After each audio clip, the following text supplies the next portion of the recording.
Transport in the coming weeks, where they will discuss how we can build upon the new superfast rail transport service between South Wales and London and the improved connectivity HS2 will bring to North Wales. Speaker, of course, I'm talking about South Wales, but I'm sure the Minister will welcome the support that the Welsh Labour Government is giving to the St Mellons Parkway project in the east of Cardiff. Will he, in the discussions with the Secretary for Transport, ensure that as many cross-border services can stop from GWR, but also potentially competitors? Mr. Speaker, I think the honourable gentleman is making a very important point. I'd be very happy to discuss this with him outside, but I can absolutely assure him of the commitment to rail infrastructure in South Wales as well as in North Wales, which is why we spent an extra £1.5 billion during this control period and laid on thousands of extra seats between London and South Wales. You've got to speed up. Secretary of State. I've written to the relevant DWP Minister, and I know that he has plans to meet with local MPs and to discuss assessment centres and access in the region. The Government will support Capita to ensure that they find a suitable long-term site in North Wales. The Disability Centre moved to Hill without consultation is now back in my constituency in Bangor, housed temporarily in a museum. Would the Secretary of State agree with me that that is an apt location for the Government's disability benefit system as well? I do agree, and I've taken very seriously the observations that the honourable gentleman has made. It hasn't been satisfactory in part, but there is now some movement, I hope, in a positive direction. Questions to the Prime Minister. Philip Dunn. Question number one, sir. Prime Minister. Mr. Speaker, the whole House will want to join me in extending our condolences to the families and friends of those who sadly lost their lives as a result of Storm Ciara and Storm Dennis. I know we would also like to thank all those who are providing support to tackle the impact of these storms, including the Environment Agency, local authorities, our emergency services and our armed forces. Mr. Speaker, this morning I had meetings with ministerial colleagues and others. In addition to my duties in this House, I shall have further such meetings later today. Philip Dunn. Mr. Speaker, I'd like to associate myself with the thanks from the Prime Minister to all those helping in the aftermath of Storm Dennis. It's brought record high water levels. Record high water levels in the rivers Severn and Trent, and over 100 properties in my constituency have been flooded, bringing misery to those affected. The Severn in Bridgnorth, as we speak, has just breached its banks. Will the Prime Minister use his influence in the budget and later this year in the comprehensive spending review to increase infrastructure spending on flood defences for communities at risk, and as part of his determination in this year of COP26 to show global leadership taking action on climate change, adaptation and mitigation? Indeed I can, Mr. Speaker, and I thank my right honourable friend. I can say that we have been ensuring that the Ministry of Housing, Communities and Local Government is able to extend the Bellwin scheme where appropriate, and I can also tell my right honourable friends that, of course, we are investing massively in flood defences. £2.6 billion has already gone in, and as he knows, we are pledged to commit another £4 billion to defend this country against flooding. Jeremy Corbyn. Thank you, Mr. Speaker. My thoughts are with those suffering across the world from the coronavirus, and I want to send a message of praise to medical and emergency staff all over the world for what they're doing to try and stop the spread of this disease. And I hope that public health services in Britain will get the resources they need. And there is an urgent question on this after Prime Minister's question time today. Thousands of people across the country are also still struggling with the devastating impact of the floods. I want to pay tribute to the work of the Environment Agency, the Scottish and Welsh governments, council staff, fire service who are helping local residents, and the huge numbers of community volunteers who've pitched in to help their neighbours. Does the Prime Minister agree with the Conservative leader of Derbyshire County Council that he's turned his back on the people affected by the floods? Mr. Speaker, since the flooding began, this government has been working flat out night and day to ensure that the people in this country get the support that they need, activating the Bellwin scheme, making sure that business gets the recovery relief that they need, the business rate relief, and, as I told the House just now, putting £2.6 billion now into flood defences and £4 billion more to come. Jeremy Corbyn. Mr. Speaker, you can't give local authorities the clear message you support them and then turn your back on them. Not my words. Conservative council leader said that. Yeah. When I visited Pontypridd last week, I saw at first hand the damage and destruction that these floods have caused to people's lives, homes and businesses. But the Prime Minister was silent, sulking in his Grace and Favour mansion at Chevening. After 2 weeks of flooding, Mr. Speaker, there are now even memes being produced not asking where's Wally, saying where's Boris. When is the government going to stop hiding and show people that he actually cares? Or is he too busy going about some other business? Maybe if he's too busy, he could send his chief advisor, Dominic Cummings. I'm sure he'd be very well received in all the flooded areas. Mr. Speaker, I'm very proud of the response the government has mounted over the last few days, and we convened the National Flood Response Centre on the 14th, and since that event, since the flooding began, there has been a constant stream of ministerial activity led by my right honourable friends, the Secretary of State for the Environment, the Secretary of State for Communities and Local Government, and never forget that in spite of the flooding, and no one should underestimate the anguish that flooding causes, and of course it's an absolute shock to the households that are affected, but it is thanks to the measures that this government has put in that 200,000 households have been protected from flooding, and we don't hear that from the honourable member. During the election campaign, I wrote to the Prime Minister demanding that Cobra be called to deal with the floods at that time. He very reluctantly agreed with that and eventually did call a meeting of Cobra. The situation now is even worse across the country than it was then. No Cobra has been called, or is he just pretending to care when he doesn't really care at all because there's no votes on the line at this moment?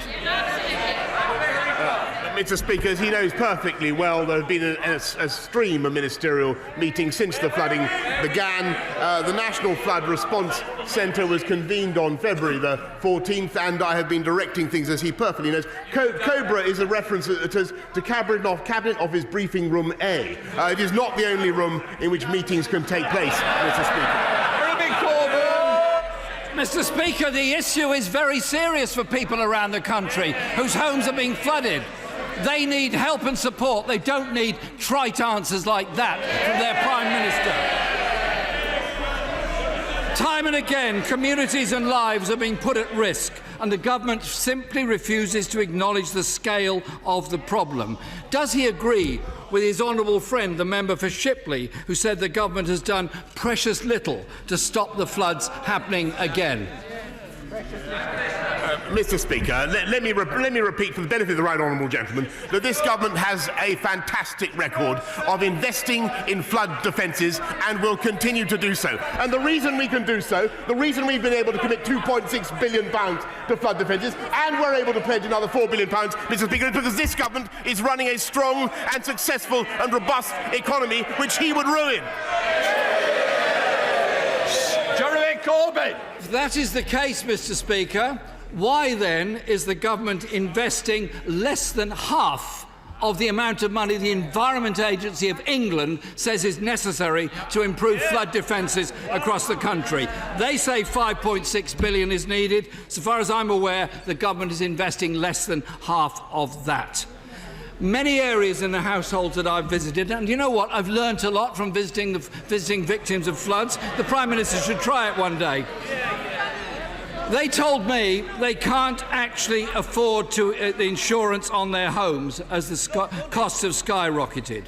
Recent studies have shown that 20,000 homes are not protected by the government's insurance scheme, are also not protected by flood defences. That's 20,000 homes with no insurance and in danger of being flooded imminently. Isn't it time the Prime Minister found a very urgent solution to this problem? Just imagine what it's like to live in a home that's in danger of being flooded, you can't get it insured, and if you own it, you can't sell it or can't move. You are totally stuck. They are looking for the government to help them out at their time of crisis.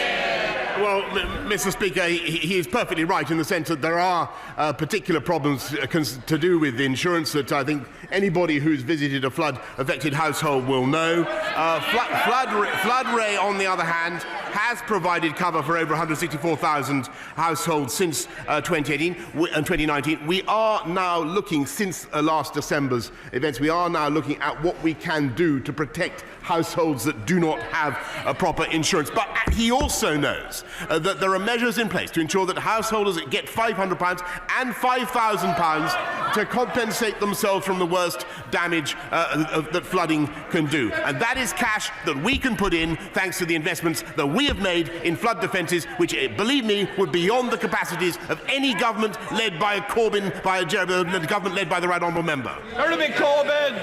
The Welsh Government have done their best to step up to the crisis despite the underfunding from Westminster. The Prime Minister was keen to pose for cameras when there's a crisis on during the election, but he often goes AWOL. He was late to respond to the London riots because he was on holiday. He was on a private island when the Iranian general was assassinated. And last week, he was with his head in the sands in a mansion in Kent. The MP for Calder Valley, another of his colleagues, said it's not good enough.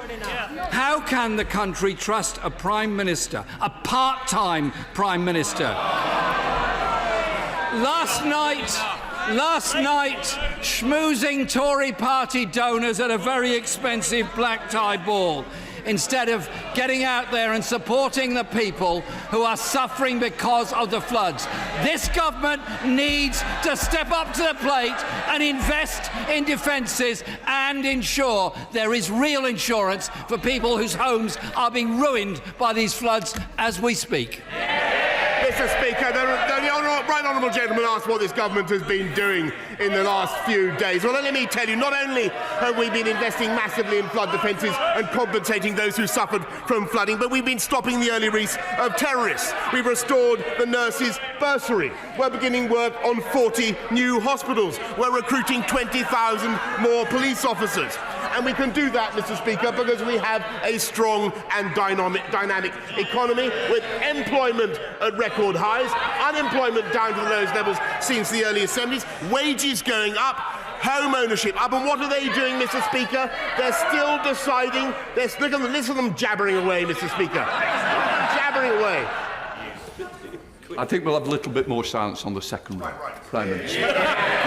Quite right, Mr. Speaker. Jabbering away because they still can't decide whether or not they want to be in the European Union. And the hottest topic of debate in the Labour Party is what job should the Right Honourable Gentleman have in the shadow cabinet after the leadership election. Mr. Speaker, they are engaging themselves in narcissistic debate about the Labour Party. We are getting on in delivering on the people's priorities. The Prime Minister will be aware of the concern in settled rural communities such as those in North East Hertfordshire because of intentional, unauthorised development of travellers' sites. This leads to large numbers of lorries, large numbers of caravans coming onto land where there's no planning permission, and then subsequently the ignoring of enforcement when the local authority tries to intervene. The government has said that it will bring forward measures to try and tackle these planning issues. Will the Prime Minister put his authority behind this and get it sorted out? Mr. Speaker, I take that issue very seriously, and I thank my right honourable friend for raising it. We're giving local authorities more powers to reject intentional, unauthorised development, and we will be consulting on the details of those proposals in a forthcoming white paper, and I hope that he will contribute to those consultations. In Blackfoot. Thank you, Mr. Speaker. This week, we learned that 40% of small businesses in Scotland employ more than one EU national. Mr. Speaker, immigration is crucial for Scotland's economy. So it's no wonder that the Scottish Government's proposals for a Scottish visa system have been universally welcomed by businesses and charities alike. Even the Scottish Tories think it's a good idea. The Prime Minister rejected these proposals within a few short hours, Does he now admit this was a mistake? Mr. Speaker, it was not only I who rejected the proposal, but also, of course, the Migration Advisory Committee. And that is because we are bringing forward a very sensible proposal which the people of this country have long desired, whereby we take back control of our immigration system with a points-based system. We will ensure, because the Honourable Gentleman has an important concerns to raise, we will ensure that everywhere in this country, all businesses, all agricultural sectors, all the fishing communities in this country will be able to access the labour and the workforce that they need under our points-based system. But what will be the height of insanity, Mr. Speaker, would be to proceed with the SNP's solution of a border at Berwick between England and Scotland. Once again, the Prime Minister shows he is utterly delusional. Let's look at the reality. Scottish Care has said that the Prime Minister's damaging immigration plans shut the door on enabling people to be cared for in their own home. The General Secretary of the GMB Union says the plans could genuinely tip businesses over the edge. Scotland's National Farmers Union have said their evidence has been disregarded by the UK government. And the Scottish Tourism Alliance say their plans will have devastating impact for Scotland's workforce. We know, Mr. Speaker, that senior figures in the UK government have said what the Scottish Parliament decides, and I quote, doesn't matter one jot. If the Prime Minister thinks the Scottish Parliament doesn't matter, the Scottish businesses matter, Prime Minister. Mr. Speaker, of course, Scottish businesses matter, and the way to do well by Scottish businesses would not be to tax them with the highest tax rates in the UK.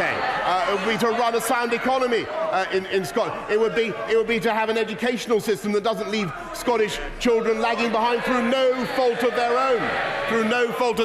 Mr. Speaker, this government will get on and deliver a working immigration system for the whole of this country. And I may say respectfully to the right honourable gentleman who shouts at me from a sedentary position that once again he would be better off getting on with delivering for the people of Scotland rather than continuing with his ceaseless and vain quest to break up the United Kingdom, because he will not succeed. Is delivering for the people. So I'm sure the Prime Minister shares my concerns about the delay in the delivery of the Maidstone East line, which runs through my constituency and others.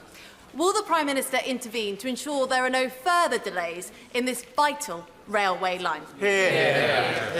Mr. Speaker, I thank my honourable friend for rightly raising the issue of rail connections with Maidstone East and the City, and I can tell her that in addition to the 48 billion that we are putting into the railways, my right honourable friend, the Secretary of Transport, has just indicated to me that those connections are his highest priority. Thank you, Mr. Speaker. Graham was born with cerebral palsy, unable to talk, walk or feed himself. He brought joy and love to all who knew him. And last week, one of the Prime Minister's advisers resigned when a basic check of their internet history revealed that they had promoted eugenicist policies, the sort that would have ended my brother Graham Docherty's life before it began. So can I ask the Prime Minister of the United Kingdom to advise the House and every disabled person in this island why Andrew Zabiskie remained at the heart of his government and was not removed from their position immediately when their abhorrent views became apparent? Mr. Speaker, let's be absolutely clear that I certainly don't share those views, and nor the views of anybody in this government, and that individual no longer works for the government. Second Batte. Does the Prime Minister agree that through the establishment of the Office for Environmental Protection, which will hold this government and future governments to their environmental commitments, it is the Conservatives who are driving the environmental agenda? And will he join me in commending the Conservative-led Solihull Borough Council for their commitment to be carbon neutral by 2030? Mr. Speaker, it of course brings me great joy to congratulate Solihull Borough Council on their path-breaking leadership. Of course, they are following in the footsteps of the national government and Right Honourable Lady for Maidenhead, who led the way in setting a carbon zero target by 2050.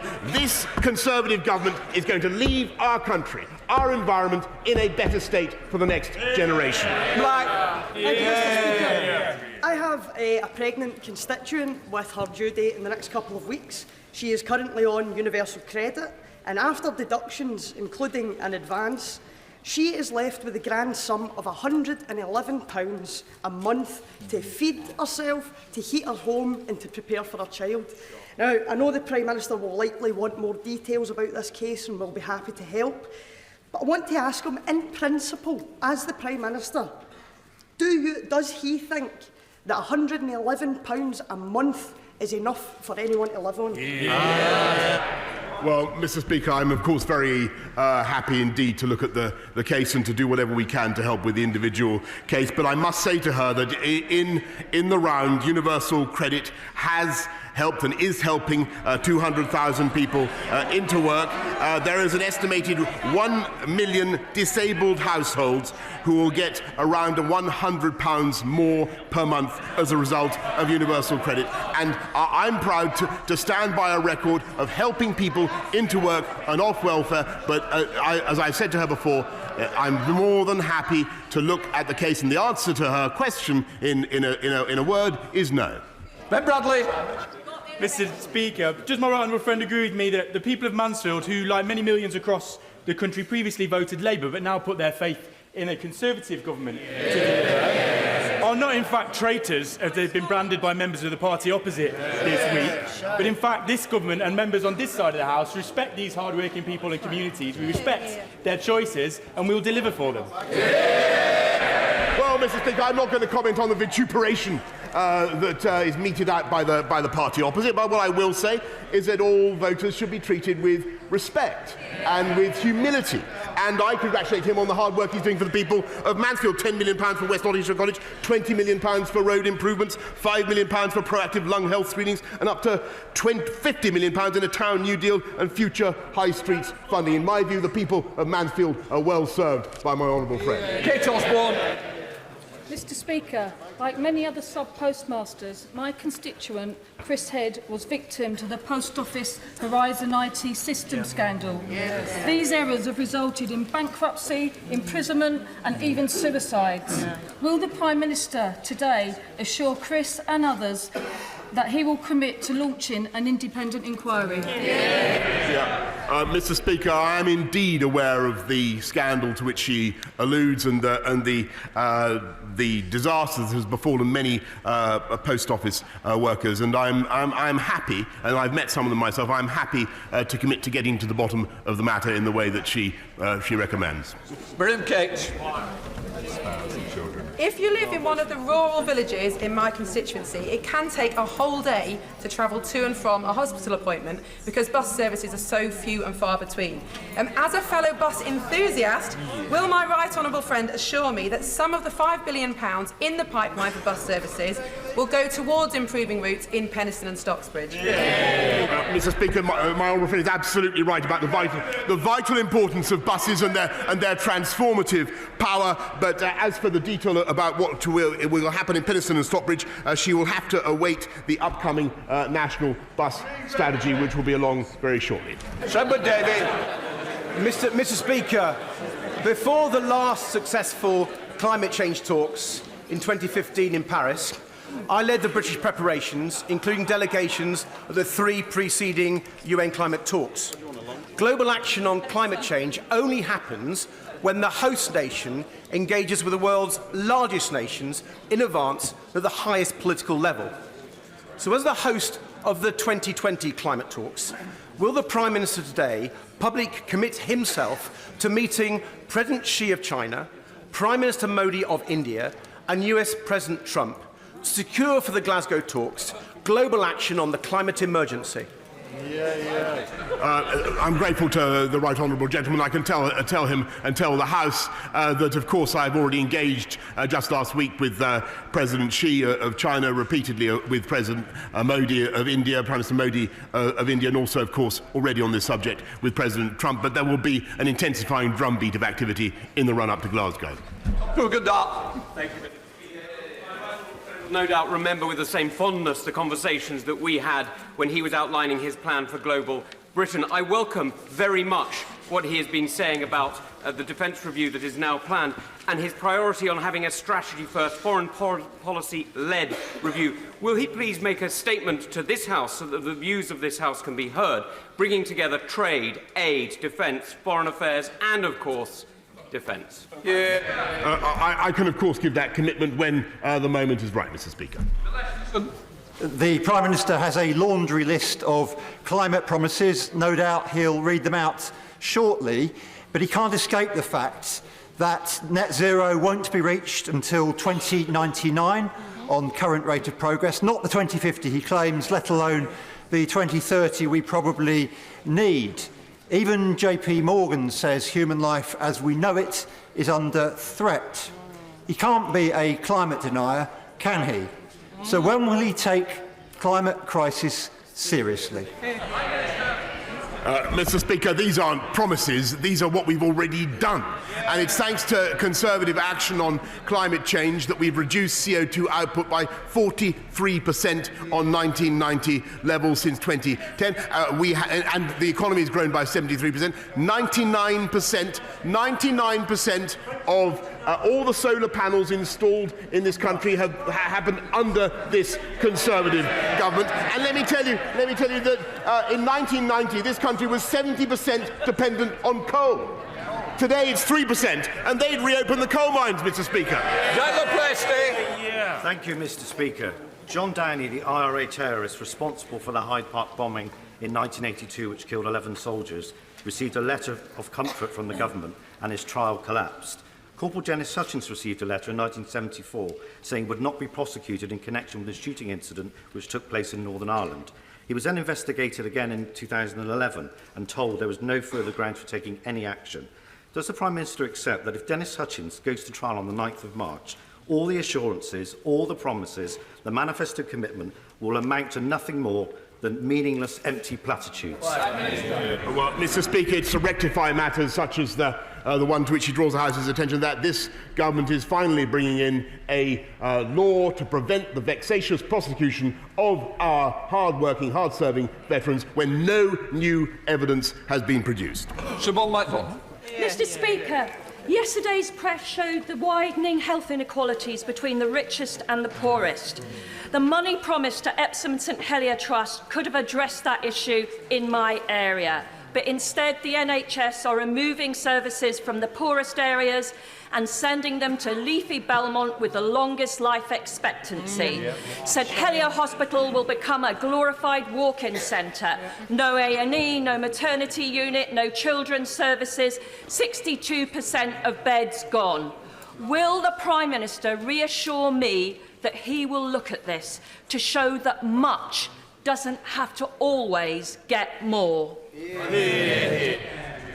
Mr. Speaker, in addition to the 14 new hospitals that we are building, part of the 33.9 billion initial investment that we're making, in the record investment that we're making into the NHS, I can tell her that Epsom and St Helier Hospitals, University Hospitals NHS Trust, will receive £500 million to redevelop its estate and world-class facilities on that site. Mr. Speaker, will the Prime Minister promise to resist in all circumstances the sellout of our fishing communities so that we can ensure that on the 1st of January next year we take back control of our fishing waters and become an independent coastal state once again? I will indeed, Mr. Speaker, and I hope her words were listened to very carefully by the members of the Scottish Nationalist Party, because it is they who would hand back control of our fishing to Brussels. Donald Jones. Thank you, Mr. Speaker. There are families and businesses in my constituency who have been left devastated after Storm Dennis tore through their properties.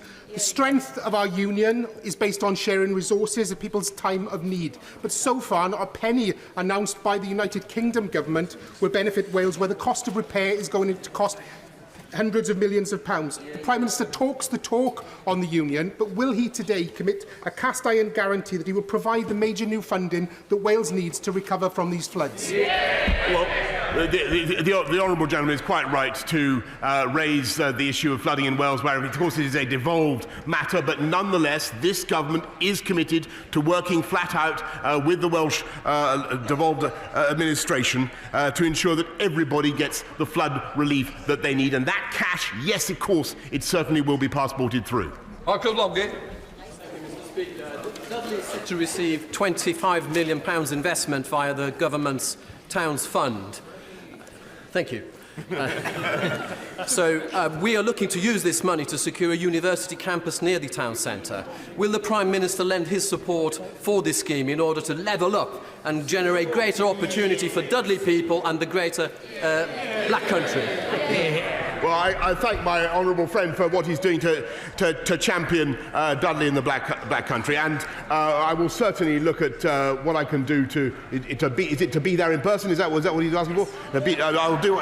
Be careful what you wish for. To be there in person to support what sounds like an excellent scheme. David Lyndon. As we've seen today, religious intolerance in India is on the rise, be it with the anti-Muslim citizenship laws or Christians whose prayer meetings are disturbed and then subject to brutal beatings. So will the Prime Minister agree to meet with me and a representative from Christian Solidarity Worldwide to look more closely at this issue and ensure that India upholds the freedom of religion and belief?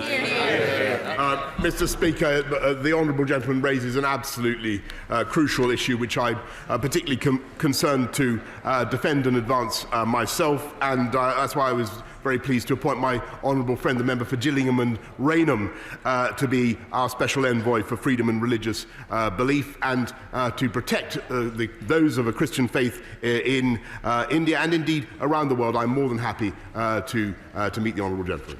Daniel Kavinsky. Thank you, Mr. Speaker. The Prime Minister will know of the appalling misery that the residents of Shrewsbury are facing with the deluges of floods that have affected our town. I'm very pleased that the Minister for Flooding, our honourable friend, the member for Taunton Deane, is visiting Shrewsbury tomorrow. She's doing an excellent job.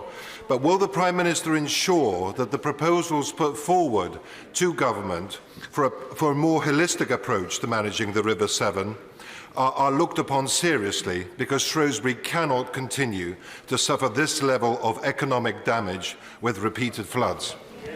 Mr. Speaker, my honourable friend is absolutely right to raise the concerns of the people of Shrewsbury in the way that he does, and everybody can see how serious the problem is now with the Severn, and I will ensure that the Department of the Environment working with the Environment Agency, takes the necessary steps.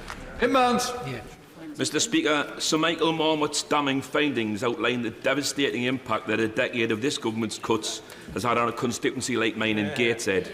Since 2010, Gateshead Council's spending power has been cut in real terms by around 50%, or £160 million per year. Our local safety net has been removed.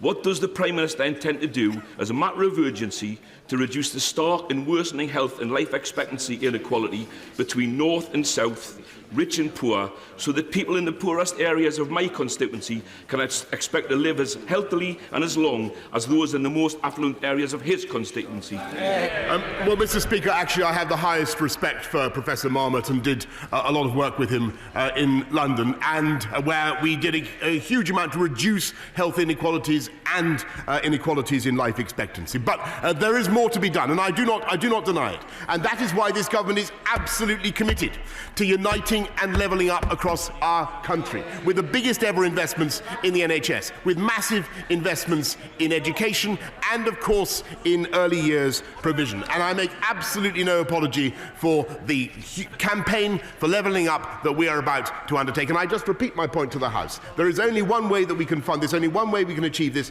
and that is to have a strong and dynamic economy. And I would rather have a country and a society where we believed in hope and opportunity and the importance of work rather than welfare and benefits. And that is our approach. Order. I have granted leave to the Right Honourable Member for Bromsgrove to make a personal statement following his resignation from government. I remind the House that there can be no debate arising from such statements nor interventions. I call Sajid Javid, the Right Honourable Member. Thank you, Mr. Speaker. It has been 8 years since I last stood to speak as a backbencher, and it is a privilege to do so again. When I left these benches, it was to become a minister in the Treasury. And it seems apt that I went back to whence I came, the circle of life. I'm very proud to represent the good people of Bromsgrove, and I will, of course, continue to do so. I will also continue to champion the causes that I believe in most, albeit from outside the government. I confess that I had hoped to have a little longer to make a difference from the inside. So, with thanks for your permission to speak, Mr. Speaker, I thought it would be appropriate to briefly explain first to the House why I felt that I had to resign as Chancellor of the Exchequer. I would also like to take this opportunity to thank all those colleagues in this chamber and beyond for their messages of thanks in the last 2 weeks.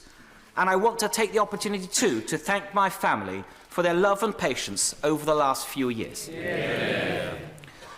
I came into politics, Mr. Speaker, to give something back to the country that has given me so much. And while I do not intend this to be my last chapter in public life, in whichever form that may take, I'm immensely grateful for the trust and the support of colleagues in all the roles that I have had. After first holding 2 ministerial positions within the Treasury and then returning as Chancellor, I've had the huge privilege of running 4 departments. Each taught me more than the last, and it shaped my understanding of government. I can look back and say to myself, very sincerely, that I have never once made a decision, or indeed given advice on a decision, that I did not believe was in the national interest. You see, Britain's democracy and economy are strong because of its institutions and its people. Conservatives especially believe that no particular person or even a government has a monopoly on the best ideas. It is through these checks and balances of credible institutions, be it the Treasury, the Bank of England, the Office of Budget Responsibility, indeed this House, that we arrive at sensible decisions that are in the national interest. Now, when reflecting on the dynamic between number 10 and number 11, it is natural to look at past relationships. There is no one size that fits. Any model that works or doesn't depends on the personalities that are involved just as much as the processes. It depends on the mutual respect and trust that allows for constructive, creative tension between teams. And it is that creative, that dynamic, that it has always been the case that advisors advise, ministers decide, and ministers decide on their advisors. I couldn't see why the Treasury, with the vital role that it plays, should be the exception to that. A Chancellor, like all Cabinet Ministers, has to be able to give candid advice to a Prime Minister so he is speaking truth to power. I believe that the arrangement proposed would significantly inhibit that, and it would not have been in the national interest. So while I was grateful for the continued trust of the Prime Minister in wanting to reappoint me, I'm afraid that these were conditions that I could not accept in good conscience.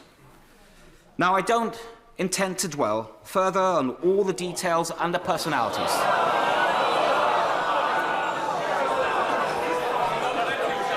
The comings and goings, if you will. Much of...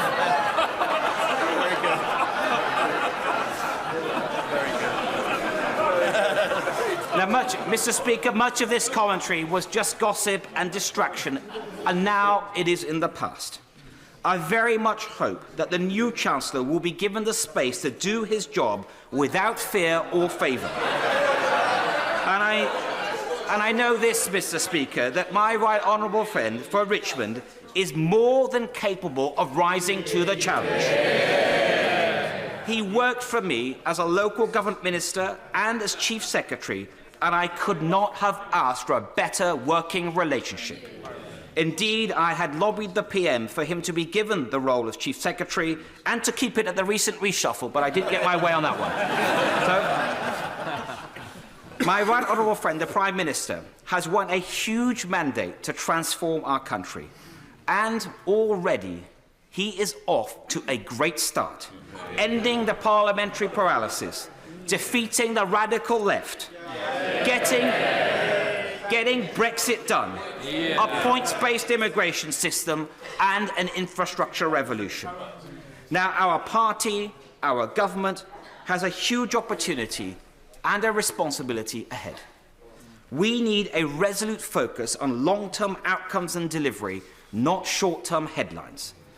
The Treasury as an institution, as an economic ministry, should be the engine that drives this new agenda.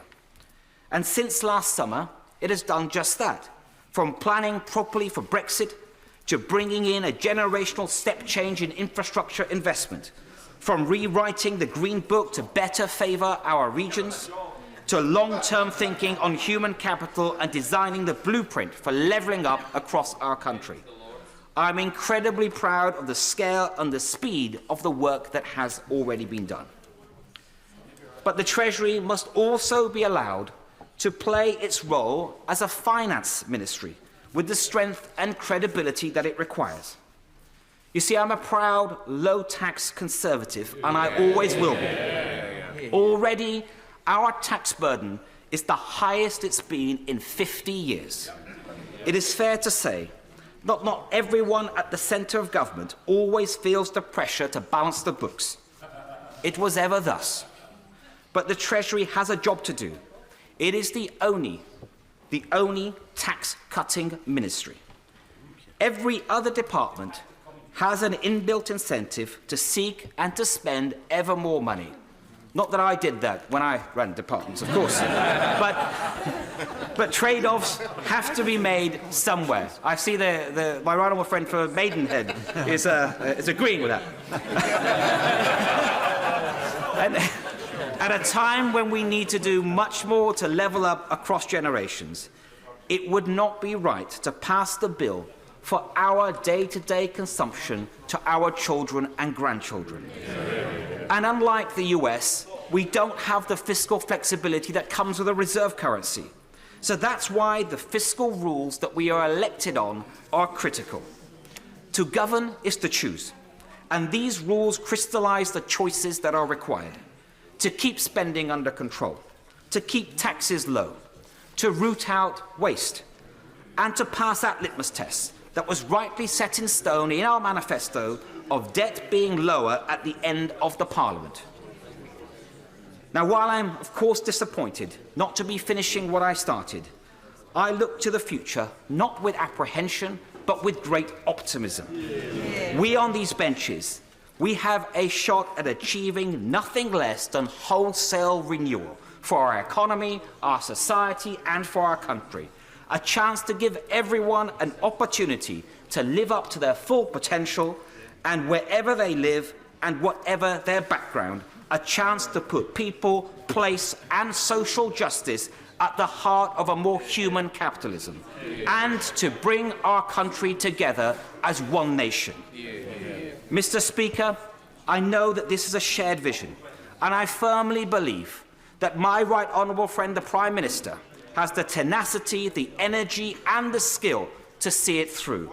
I want to leave the House in no doubt that he has my full confidence and the government my full support to get it done.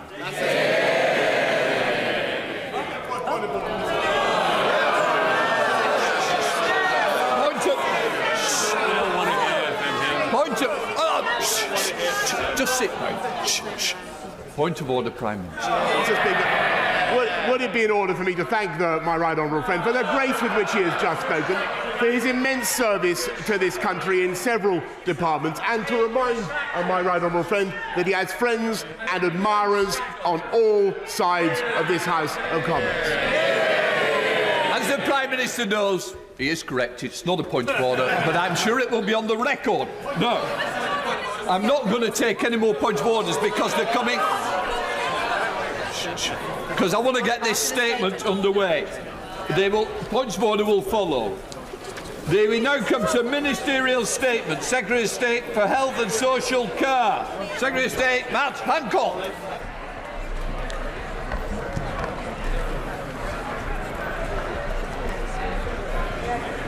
Mr. Speaker, with your permission, I'd like to update the House on COVID-19 coronavirus.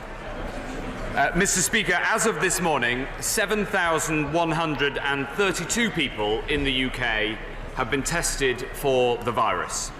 So far, 13 people in the UK have tested positive, of whom 8 now have been discharged from hospital. We expect more cases here. As planned, 115 people left supported isolation at Kents Hill Park in Milton Keynes on the 23rd of February. All tested negative for COVID-19. On Saturday, 32 people from the Diamond Princess cruise ship were repatriated and taken to Arrow Park, where they'll remain in supported isolation, and 4 of those have tested positive and been transferred to specialist centres. British tourists are currently being quarantined in a hotel in Tenerife, and the Foreign Office is in contact with them. Mr. Speaker, we have a clear 4-part plan to respond to the outbreak of this disease: contain, delay, research and mitigate. We're taking all necessary measures to minimise the risks to the public. We've put in place enhanced monitoring measures at UK airports, and health information is available at all international airports, ports and international train stations. We've established a supported isolation facility at Heathrow to cater for international passengers who are tested and to maximise infection control and free up NHS resources. The NHS is testing a very large number of people who travel back from affected countries, the vast majority of whom test negative. In the past few days, we've published guidance for schools, for employers, first responders, for social care and the travel industry on how to handle suspected cases.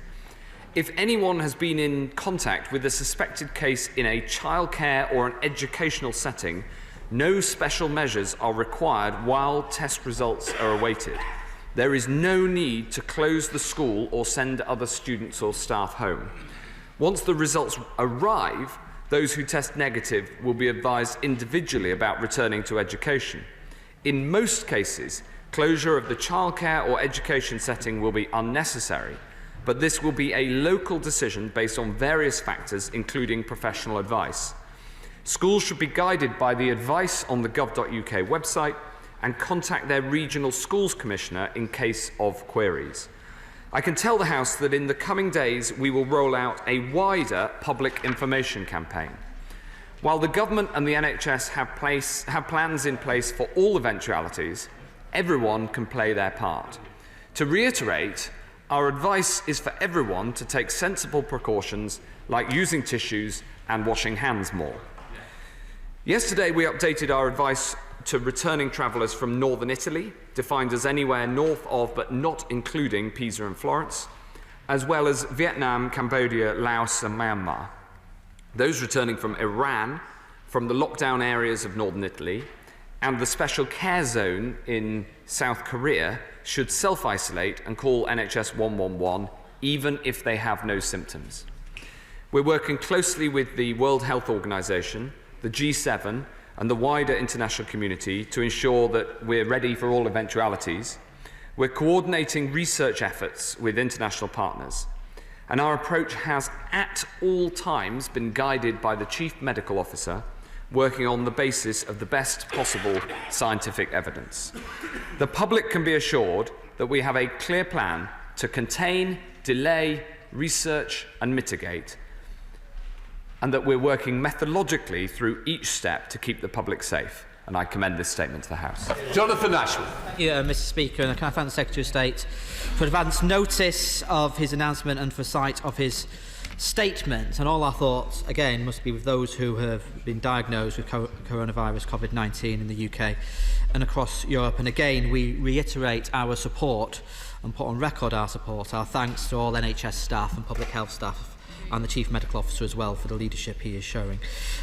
The World Health Organization has warned that countries are, quote, simply not ready for a pandemic, and there has now been significant spread of the virus across the European continent, Italy in particular, but other cases have been identified in Austria, Croatia and Switzerland. This is clearly now very, very serious. Yesterday there did appear to be a little bit of discrepancy, if I may say so, between the travel advice from the CEO and himself. Can you just clarify for the House what exactly is the travel advice for those travelling or seeking to travel to northern Italy? I think that would be welcome. We welcome his remarks or his plans for Heathrow. Could he just explain to the House why that facility is only proposed for Heathrow and why it's not going to be similar facilities will not be in place at other major airports, particularly the bigger airports like Manchester and so on. He mentions the situation in Tenerife. We're all obviously very concerned about the situation in Tenerife. Could you just offer a little bit more detail on what advice and support is being offered to British nationals at this hotel? I note what he says about schools and entirely understand what he says about schools, but we do have several schools in England and Northern Ireland shut completely at the moment for a deep clean after students and teachers have returned from skiing trips.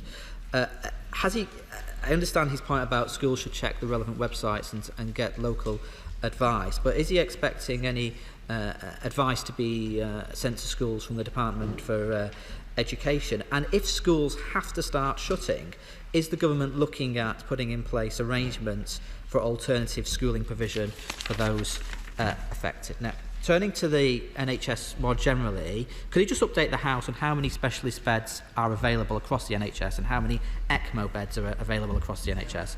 We know, of course, that the NHS is under intense pressure at this time of year. Indeed, today the BBC is running with a story about people waiting on trolleys in hospital corridors and so on. The Nuffield Trust has warned that there is, quote, little in the tank to cope with coronavirus. At the same time, Public Health England has announced that tests for coronavirus are being increased to include people displaying flu-like symptoms at 11 hospitals and 100 GP surgeries across the UK. Could he tell us, are community trusts and CCGs going to fund this extra work related to coronavirus from their existing baselines, or is he making any representations to the Treasury for additional emergency NHS revenue resources in the coming weeks? And with respect to the capital facility announced in his previous statement, could he just update the House on how much has been drawn from that capital facility for hospitals to develop the specialist pods to quarantine patients? But can I reiterate, on behalf of the opposition, we want to work constructively with the government on this issue. We are broadly supportive of the steps he is taking, and I hope he understands we are trying to be constructive in the questions we are asking, and we would continue to thank all NHS staff for the work that they are doing at this difficult time. Thank you, Mr. Speaker. I join with the honourable gentleman in reiterating our thanks to all the NHS staff, Public Health England staff, and others who've been working so hard on this. And I also want to express my thanks both to him and, in fact, to every single member of this House with whom I and my ministers and department have had dealings on this issue, who in each and every case, everybody has taken a responsible and proportionate approach. This is not a political matter, this is a matter of keeping the public safe, and everybody has played their part in this House too. There are, of course, plans in place in case of this virus becoming pandemic, but it is not yet certain that it'll become pandemic, and so we are still in the phase of the plan which is contain, where we aim to contain the virus both abroad and here at home to prevent it from becoming a pandemic, whilst of course ensuring that plans are in place should that happen. On the specific point of the advice on travel to Italy, All but essential travel is not recommended to the quarantined areas of northern Italy.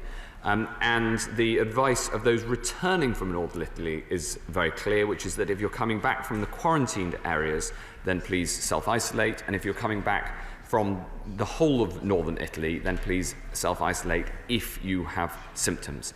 I hope that advice is very clear, and it's also available on the website. He asked the question about Heathrow.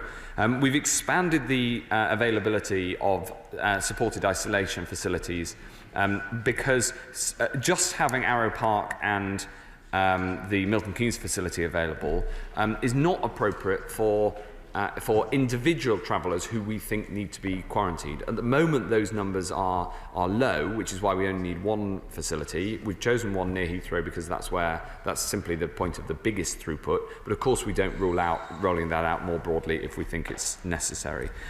He asked about advice to schools. We have repeatedly issued advice to schools, which goes from the Department for Education. I'm glad to see the Minister for Schools in his place. And we issued revised advice to schools this morning. Our goal here is to try to keep schools open wherever we can, so long as that protects the public. In fact, our wider goal is to have the minimum disruption, social and economic, and indeed to the NHS, subject to keeping the public safe. And the message that we do not have a policy of blanket closures of schools is a really important one, and that unless there is specific professional advice, or unless there is, and certainly until there is a positive test, then schools should stay open, should follow the advice on the gov.uk website, and if they have queries, should contact their regional schools commissioner. He asked also about the availability of testing. We now have testing sites at all A&E facilities, as far as we know, across England, but we're also planning to introduce home testing, and some of this has started already, so that people don't have to go to the pod in front of A&E, which have been put there to ensure people don't go actually into A&E where they might infect others. But home testing is the safest place to be tested, because then you don't have to go anywhere, and that will allow us to roll out testing to a much larger number of people as well. Finally, he asked about funding available. Funding is available from the Treasury. We've used it so far for capital funding, but this obviously remains an issue we keep under review. Greg Clark, and I'm expecting to run this to around 1:30. Greg. Thank you, Mr. Speaker. Can I ask my right honourable friend whether the rollout of diagnostic testing facilities to 11 laboratories in the UK has now been completed?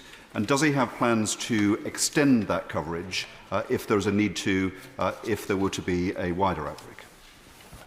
There has been a rollout to a wider number of laboratories, and we also have plans that we're working through at the moment for wider commercial diagnostic testing, and we're working with around a dozen private companies to ensure that we get rollout to using private diagnostic testing companies, not least because there is globally a search for essentially a by-the-side-of-the-bed testing capability. At the moment, all testing is done in labs, which means you have to take the swab, take it to the lab, and then get the result. Where we want to get to is that you can have testing capabilities, the bit of kit, sitting by the bedside of the patient, so that tests can be done and run on site. There is a global search for that capability. It does not yet exist. We're putting funding and support into making it happen, and I very much hope that we can come to that solution quite soon. Dr. Philippa Whitman. Thank you very much, Mr. Speaker. Worldwide, obviously, we're looking at about 80,000 cases, which is 10 times the number that we saw with SARS, suggesting this is a very infectious condition. So will the UK government liaise with international partners to ensure accurate reporting?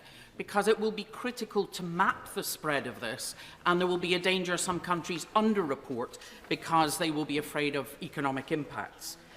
Is any consideration being given to using actually thermal detection technology at Heathrow, so that actually that could be spread across more sites? Because we can no longer just think it's only people coming from a few countries. Really, people can be following different routes, and therefore almost everyone would need to be screened who's coming in.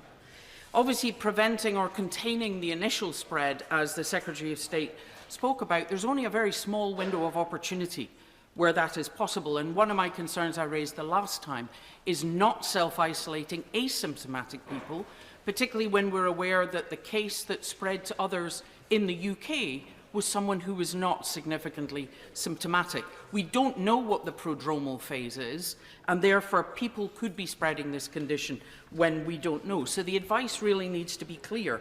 Does he recognise the confusion there is now that if you're coming back from certain parts of North Italy, you must self-isolate even if asymptomatic, but if you're coming from China, you don't need to self-isolate if you're asymptomatic? And I think that's really causing confusion, and we may end up behind the curve when, if containment is going to work, you have to be ahead of the curve.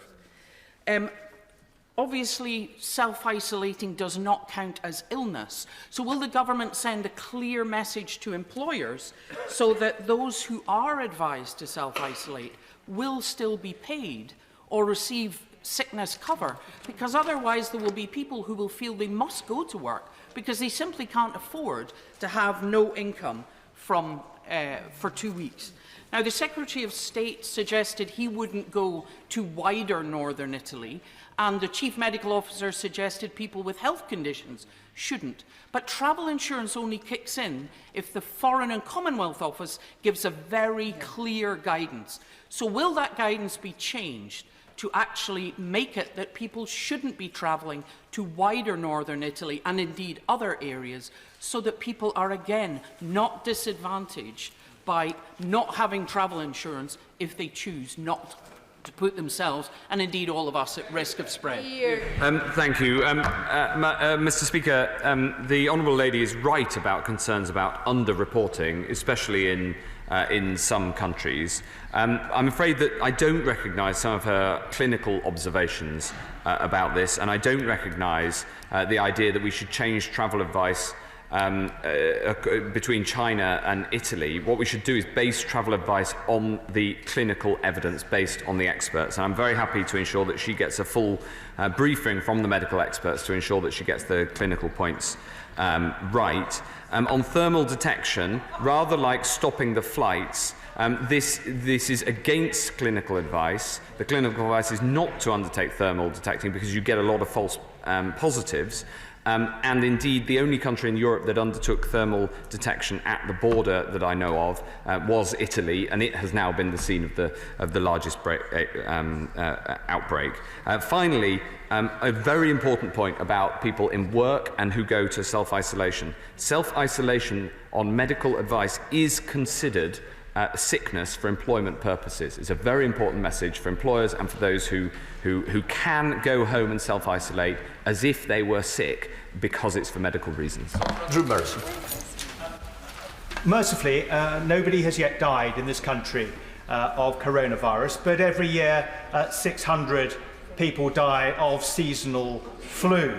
In the phase to which he has referred, is he redoubling our efforts to ensure that particularly the elderly and vulnerable are vaccinated against seasonal flu and therefore perhaps mitigating against pressures on our National Health Service in the event that coronavirus becomes more of a problem here and makes demands particularly on intensive care beds? He's absolutely right, and the vaccination rate was, I think, a record level this year. And is very important. And of course, the simple measures that everybody can take, like washing your hands and making sure you use tissues, they protect you against the flu as well as from coronavirus. Angela Riedel. Thank you, Mr. Speaker. The four people who are welcome to Arrow Park developed symptoms subsequent to coming to this country, despite being extensively tested before they were allowed to fly. Does this cause the Secretary of State any worry? And can he say a little bit about what this might mean for whether people are infectious before they're symptomatic? It's my job to worry about all these things, and the answer is that that sequence of events confirms to me the importance of having quarantined people. And I know that there were some concerns about quarantine, but I think that it showed that we were dead right to quarantine people, because it turned out that they became positive or tested positive during the quarantine. I just want, Mr. Speaker, to put on my record the thanks to the Honourable Lady and to everybody in her constituency and the Wirral as well, more broadly, who have risen to this challenge. Caroline Johnson. No. Thank you, Mr. Speaker. I wonder if I could ask my right honourable friend a bit more about the travel advice. I've had constituents write to me who are planning holidays to countries that are currently affected, for which the travel advice is currently to isolate on return if symptomatic. Some of these people don't want to go on those holidays because they're genuinely frightened, understandably, but they can't reclaim the money because the travel advice is not saying that they can't go. So, and if they do go, that when they come back, they then have to isolate, which essentially lengthens the holidays and can give them significant difficulties with their responsibilities. Can you advise what my constituents should do in that circumstance, and what liaisons will you have with the Foreign Office on that basis? Well, the decisions on the precise travel advice for each country is, of course, a decision for the Foreign Office, but I can tell her that all of these considerations are taken into account, and we have to base decisions on this on the best possible science and clinical advice. Ms. Kendall.